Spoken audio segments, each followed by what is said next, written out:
Prince of Persia: The Lost Crown is a MetroidVania platformer where you play as an immortal, Sargon, who finds himself trapped in time while searching for the kidnapped Prince of Persia.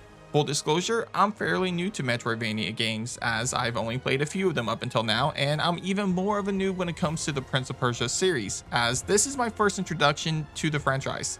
But because of my recent playthroughs of Blasphemous 2, a few of the Castlevania games, and Metroid Dread, Lost Crown definitely intrigued me enough to give this game a try, and spoiler, I was pleasantly surprised with this game.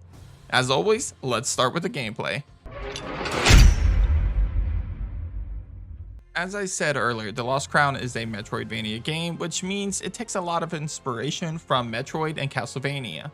Basically a platformer with its own version of an open world and areas that you'll find early on in the game, but you can't explore until you unlock a specific ability to do so. For example, you can receive a double jump ability that'll allow you to reach higher ledges, and a dash ability that'll allow you to reach longer distances. Obviously, those mechanics are not really anything different or innovative to Metroidvania games. The real game changer here are the time abilities. Inspired by some elements from the indisputable best game of the franchise, Sands of Time, Sargon gets abilities that allow him to manipulate time to traverse this massive world. Some abilities include the power of leaving a time clone behind so that you can teleport to it and avoid moving objects, or an ability to shift between realities to reach new areas. These abilities can also be used during battle, which brings me to the combat of the game. As a Metroidvania game, combat was the biggest concern that I had coming into it. Because Metroidvania games are platformers, it's easy for them to become hack and slash experiences with little to no innovation behind the core mechanics of the game. Luckily, The Lost Crown found ways to make the combat feel less one-dimensional thanks to Sargon's abilities and the animation of some of the fights in the game. While you do have a basic melee combo and range attacks thanks to his bow, Sargon also can use his time manipulation to avoid different attacks during battle. I found these abilities most useful and exciting to use during the intense boss fights of the game. Rather, you have to shift between realities to take down the jailer, or create a rift to suck up projectiles to then shoot them back at your opponent. The Lost Crown constantly challenges you to think outside of the box when dealing with certain bosses of the game. And while we're on that topic, the game offers a variety of enemies throughout the world. As I already mentioned, some of the boss fights are outstanding, and the animation during these fights are even more impressive. While there are a significant amount of encounters that I can't talk about due to spoilers, each major opponent of the game feels completely different from each other, and they each require a unique way to defeat them. The Lost Crown also introduces a parry system that'll allow Sargon to counterattacks that are highlighted in yellow prior to making contact with him. This becomes especially useful in the boss fights, as nailing these encounters will provide two benefits: a badass cutscene and a chance to deal major damage to the boss.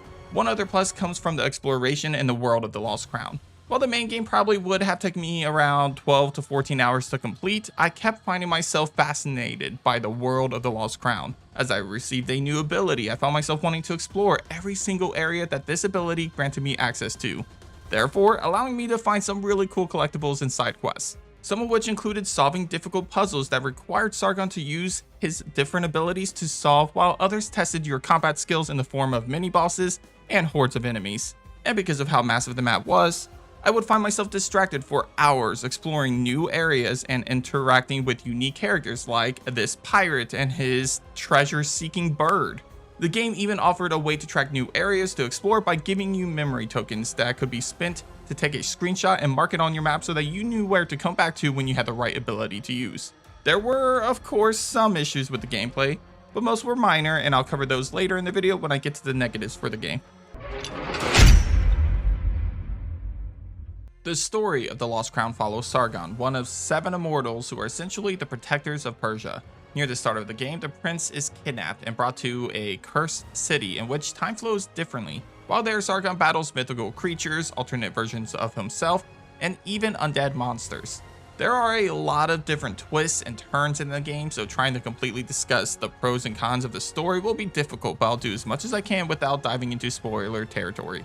Firstly, even though the game has a basic premise, the story of The Lost Crown is a very interesting one, as it explores many different twists that even I, someone who normally is unsurprised by most video game twists, was caught off guard a couple times. The main character, Sargon, was a conflicted character who consistently battled with himself as what is the right thing to do and what is the wrong thing to do throughout the game. There are even some moments in the game where you might not agree with some of the choices made by Sargon, but the conflict and the flawed traits of Sargon only made him a little bit more relatable. A few other characters caught my attention a lot. For example, Varum is easily one of, if not the best character in the game. His character development from start to end is unbelievable. There's also an old man who guides Sargon throughout certain areas of the game who I actually found interesting, and a young boy that had a backstory that completely shocked me. There were only a few issues that I had with the story, all of which are kind of hard for me to talk about when avoiding spoilers. One related to a character that we never see or hear from again and we're unaware of their status, while the other involved a plot hole with the ending, which, if you're curious about what I'm talking about there, then hit up the comments as it dives down into spoiler territory, of course. Outside of that, the story was phenomenal. Plenty of twists and turns, an interesting take on time travel, and a story that kept me motivated to see how it would all play out makes this a must-play game for the story alone. Before the final verdict, it's time to take a look at the negatives. Most of the issues that I had with the game were not major ones, honestly. Almost all of my gripes with the game deals with personal preferences, but there are some that frustrated me a bit that I believe I at least need to mention them here. First, we start with taking a look at the parry system. While the counter provides an excellent risk versus reward scenario for the players, I did find timing it to be a massive pain in the ass. Sure, it wouldn't really be a risk versus reward situation if it was too easy to counter, but honestly, I couldn't keep count of how many times I missed a parry thanks to the poor animation of the boss's attacks, and it really being hard to nail the timing of the attack. What made matters worse is that the attack that normally requires parrying usually deals a massive amount of damage to Sargon if he misses it. So unless the attack was practically impossible to dodge, I found myself avoiding the attack altogether instead of going for the counter. Also, as I said earlier, the map in the Lost Crown is massive, and when I say massive, I mean massive. I put about 17 hours into this game, and even at this moment, there are still areas that I haven't explored. However, a big reason for that comes down to the fast travel method.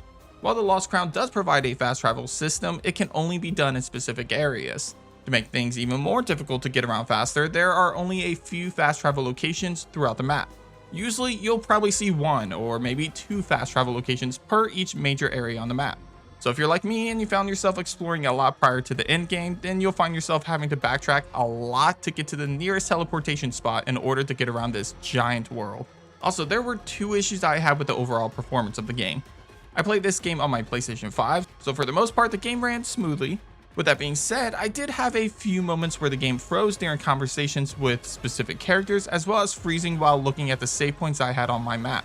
The first was a pretty easy fix I got from looking online, which pretty much involved me turning off my controller and then turning it back on to continue the dialogue, which, okay, that's kind of a weird fix.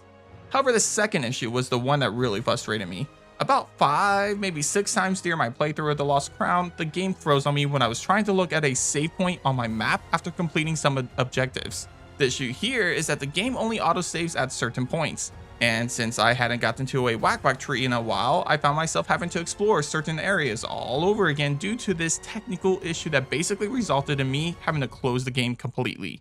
This became frustrating as multiple times throughout the game I found myself having to explore certain areas all over again, which basically cost me anywhere between 2 to 3 hours extra to complete the game. Outside of that though, I didn't have any issues with the frame rate or anything else, which is a massive W considering how fast paced this game can be, especially in some of the boss fights. Prince of Persia: The Lost Crown was my first game of 2024, and I gotta say I'm pretty satisfied with the way the year started. Sure, the game isn't perfect and it definitely needs a few patches to help with the technical issues that I encountered, but overall, it was an extremely fun MetroidVania game that kept me hooked from both the story and the gameplay from start to finish. So my final verdict: because of the amount of playtime, how much fun it is, the intriguing story, the addictive gameplay that makes you spend hours upon hours playing this game, and the variety of abilities that you can use to your advantage in battle, Prince of Persia: The Lost Crown gets an 8 out of 10 from me. Whether you are a veteran of Metroidvania games who's looking for a challenge, or if you're new to the genre and you're looking to get your start in Metroidvania games, this game appeals to both sides thanks to the different difficulties offered. And it's well worth your money thanks to the amount of playtime that you'll get out of it, as I'm sitting at 17 hours, and I'm still far from completely finishing everything there is to do in this game.